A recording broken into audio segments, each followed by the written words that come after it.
Test, test, one, two, three. Okay, you have Rich here with Tavern Talk. Some people call me Dick Ritchie. It's one of my many nicknames. You can call me whatever you like.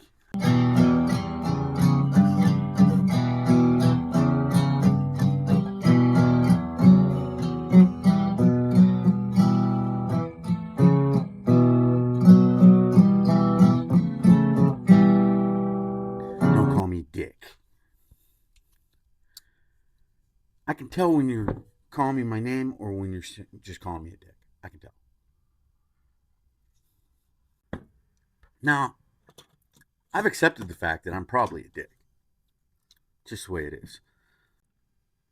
So I'm starting something new here with Tavern Talk. I'm trying to get away from the EDC world just a little bit. I just want to kind of pull myself out of that atmosphere and check out another avenue for the radio show. Maybe try to find a different scope of audience or a different range of people that have the same interests as me or at least like to hear the stupid things I say. Want to go back and forth? I'm fine. I'm cool with that. You're not going to hurt my feelings if you say something because you're aggravated with what I say, whatever it may be. I'm okay with all that. What the hell was that? But for the most part, I'm cool with it. If we're smart, we're going to tolerate, we can tolerate the trolls. We can tolerate the people that are in and out just to get a rise out of you. And you have to accept that when you do something like this, that you are happy with the people that are there and are glad to see you and want to hear what you have to say. There are those people in your life that when you're talking and you're saying something out loud, that they're standing there near and they're listening to you and they're saying, this person's making some sense.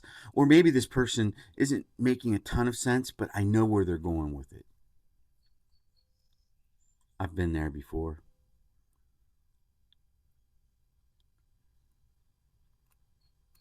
But it's tough today when we have such a split community. We have so many people that believe one thing and so many people that completely believe the other side of that thing that the other people believe. I have problems with this sometimes. I literally don't talk to my dad, and my dad doesn't talk to me. We have chosen to be not a part of each other's life, probably for the remainder of life. Now, that's a difficult pill to swallow. It really is. We had a disagreement. I felt he was wrong. He didn't feel he was wrong. I felt disrespected. He didn't understand the respect. He didn't understand where I was coming from with that. So, it's your father. So, I'm not the kind of guy that's going to go beat up my dad. You can't even accept or acknowledge the physical aspect of confrontation with a parent or some family members. Me and my brother have fist fought before. But for the most part, it's got to be a mental battle. And it shouldn't be a battle at all because it's family. I get it. But it is. So it's got to be a mental confrontation. I shut down. I always do because I don't trust myself. I heard a long time ago that people that use force or use physical force or you put their hands on other people are mentally weak. And that's stuck. I don't quite agree with it and I don't like it because I feel like there should be an arena, a natural arena for humans to to physically fight or physically have confrontation and settle the situation within reason. I don't want people to get hurt, go to the hospital, all that, but sometimes people need hands on them. That's just the way I feel. Now, unfortunately, I'm not going to put my hands on my 70-some-year-old dad. Plus, I wasn't that mad. But I did cut him off. And I'm not going to go into the long history of it all with my step family and all this stuff, but he's pretty much gravitated to the step family because the step family, they've been pretty good at coddling him, kissing his butt, telling him the things he wants to hear, letting him walk on them because they know that there's a bigger end game because he has money. So at the end of the day, when he is gone, they'll have his money. Rightfully, I guess, because they're the ones who chose to tolerate the bullshit.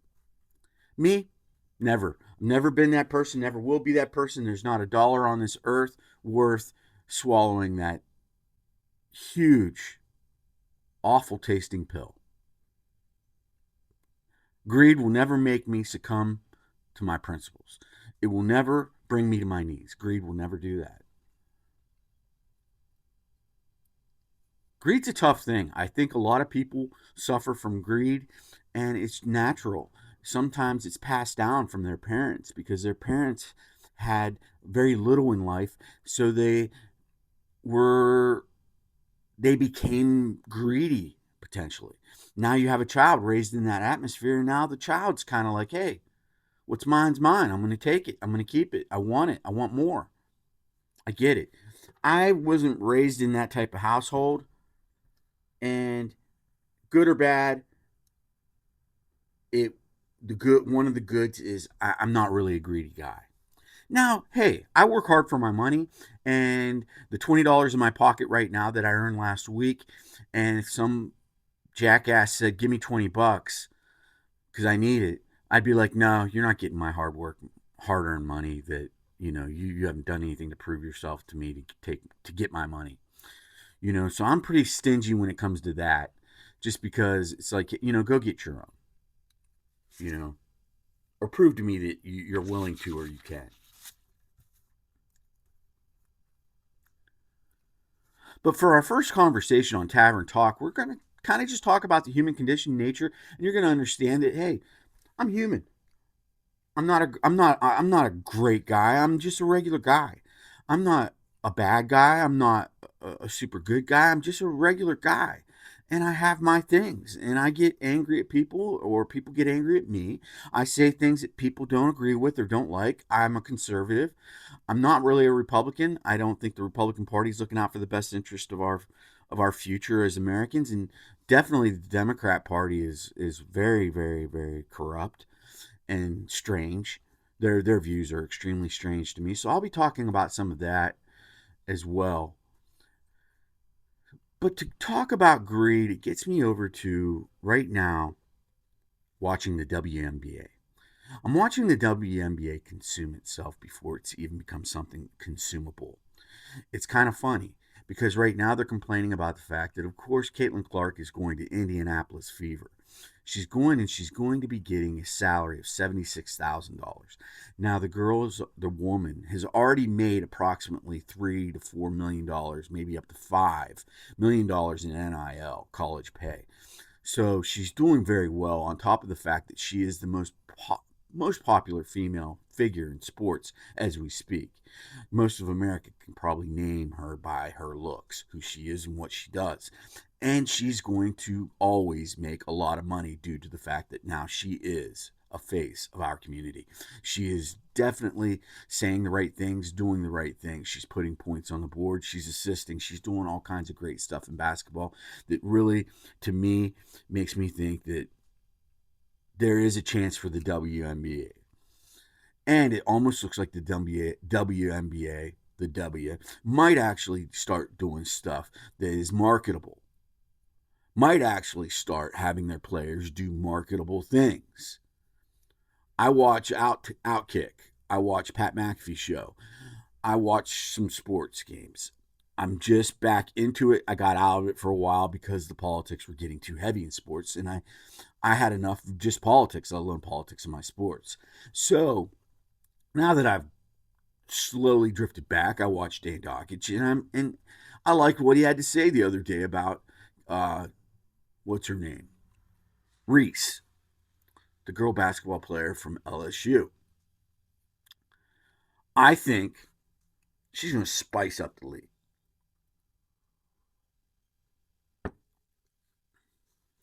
I'm not sure if she's a lesbian. I'm not sure if I don't know what, but she's sexy. And she's not what I would consider attractive. I just consider her sexy. She puts it out there. She gets it out there. She's comfortable with her feminine sexuality. And whether she likes women or likes men or likes whatever, I don't know or care, really, to be honest with you. I am curious. Because I'm like, hey, man, maybe there's some lucky pro athlete guy out there that's going to get lucky and score a hot WNBA. Hot. I don't think she's pretty. I just think she really takes good care of herself, and she looks good, and she kind of carries herself kind of sexy, and she's the villain. I like it. I like it. But let's get to the point, though. I think she had something to do with the draft night and all the ladies looking very, very fine. They were all wearing beautiful gowns, or they had really cool outfits on, and they looked really nice, and they really took it serious. I thought it was awesome. I thought it was so smart. So smart because they're embracing their crowd. They're embracing their fans. There hasn't been a lot of embracing the crowd or the fans or the majority. There, it's been we fight the majority. They didn't. They came out. They looked beautiful. They talked beautifully. They said the right things. They did the right things, and it was just a piece of the good old days for me, if you ask me. And it made me think there is hope for the WNBA. Now, the problem is, not everybody's very happy about the fact that Caitlin Clark is only earning $76,000. She's already worth five. They're upset about her salary. So here's the deal, folks. I don't know if you came from the streets, if you came from the bottom side going up, whatever it may be, but where I came from, kind of the starter job for a lot of people was waiting tables. Yeah, waiting tables. You didn't even make or earn minimum wage if you waited a table. You only made about $2, $3 an hour, which when the minimum wage was probably 5, 6, 7 bucks, whatever it may be, because there were perks. The perks were gratuity. You serve somebody, you do extra well, you make them happy, you get their drinks there nice and cold, mix extra strong, their food's nice and warm, you do all that right, you get gratuity. You get the perks. You get the endorsement of being a great waiter. You get the NIL. Yeah. So there's a lot of people like me that did that, waited at a table at one point in their life and understand NIL, understand gratuity, understand perks, understand that the salary is just a figure piece. Yeah, it stunk. Yeah, your check was only $42 after working 2 weeks, and you worked 8 hours a day for 5 days straight out of each week. Yeah, it should have been a lot more, double at least, but it wasn't, and it's not. But you did understand that you tripled that, quadrupled that in tips. You doubled, maybe tripled minimum earning wage with your tips. But people, that goes away. First of all, it's not a calculable amount of money typically because a little bit of money is left on the table. The person swaps it up, slips it in their pocket. At the end of the day, they worked 8 hours. Maybe they got about an extra $60, $70 in tips after they made about $15 in wages. And they're like, okay, not bad, whatever it may be. It depends on the restaurant you work at and what you do and how good you are at it. Now, I don't really agree with gratuity and tipping, how gross it's become. You can't even order a Papa John's pizza without having to put down a 20% tip, and they didn't do anything but make your pizza, and that's what you were paying for in the first place. But it's part of life. So, people, when you're out there looking at Caitlin Clark's salary and at $76,000 a year, and you're thinking it should be so much more, yeah, maybe it should be, and it will be. But right now, that's just the way it is. That's grassroots. $76,000 is still almost twice what my wife makes as a teacher. It's funny people out there saying that's a teacher's salary. Yeah, that's a teacher's salary in LA. Or that's a teacher's salary in New York. Or that's a teacher's salary, 80 grand is not a teacher's salary in Indiana. And you may be able to earn that after so many years in service in the public system, eating shit sandwiches every day, wiping butts. Yeah, but no. My wife's been in the Catholic system. They always earn less. But she's been in the same school for, 12, 13, 14, 15 years, same school, Catholic system, downtown Indianapolis, and she doesn't make over 50 grand a year. There's the reality, all right? And her endorsements are going to be millions and millions and millions of dollars. She's fine. Maybe there's other crosses we could bear ourselves to.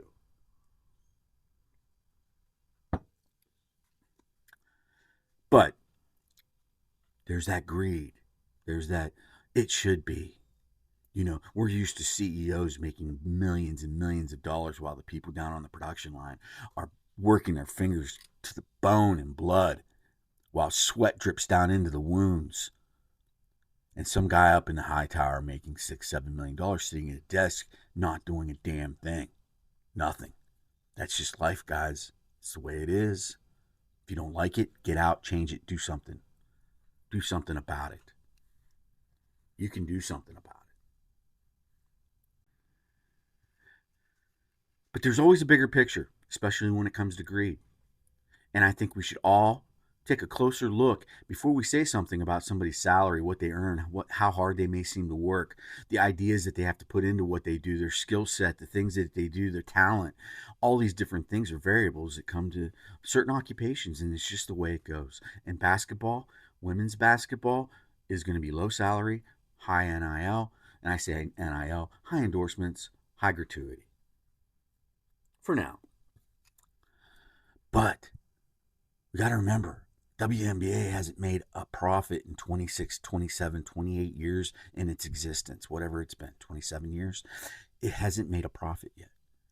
So how can you expect a company, how can you expect a team pay more than they're capable, more than they're supposed to, just because she's a popular player? No, you can't. She's going to suck it up, and she's going to be a buttercup, and she's going to do it right, and she's going to be professional about it. She's going to say, hey, you know what? That salary's not important. There's a bigger picture. She's not going to let greed grip her. Nope. None of us should. Because you always get what you're worth in the end. You always get the value of what you are in the end. It comes one way or another. It will come to you. Now, it may come to you while you're on God's green earth and you're out there and you're going to live good in a big house, fancy car, and you're going to have all the nice things in life. And then maybe even still be able to go to heaven and enjoy the grandeurs of heaven. Or maybe you're just going to live a really cruddy life, but you're going to keep your head up and you're going to keep your principles, your morals, and your ethics, and you're going to work hard and you're going to be a good person, even though you'll never be able to get past the hump. But at the end, you'll be granted God's green earth.